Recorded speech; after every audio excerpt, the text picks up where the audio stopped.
So what's up mga idol, is ngayong araw yung gagawin nating dance concept ang aking motor na si Passion. So yan nga, karamihan ko nakikita sa mga motor show dito lang sa amin is naka dance concepts ng mga UI6. So tatry ko din kung kaya ko din mag lowered or anything na mas bagay kay Lucy.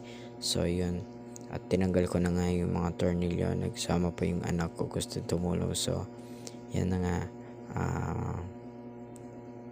hirap na hirap ako dyan tanggalin yung mga tornilyo kasi yun sa Bicol is takla na yun, kaya nahirapan ako dyan. Yung isang tornilyo is nilagari ko na lang, kaya mabuti yung tignan din natin yung mga parts ng ating mga motor para hindi magaya sa akin na tinigari ko na lang. So kaya dyan, hirap na hirap talaga ako kung paano talaga tanggalin yung tornilyo ang nag-iisang papahirap sa puso ko. Yun. So yan, hindi ko pa talaga dyan tatanggal yung tornilyo, kaya dyan ako so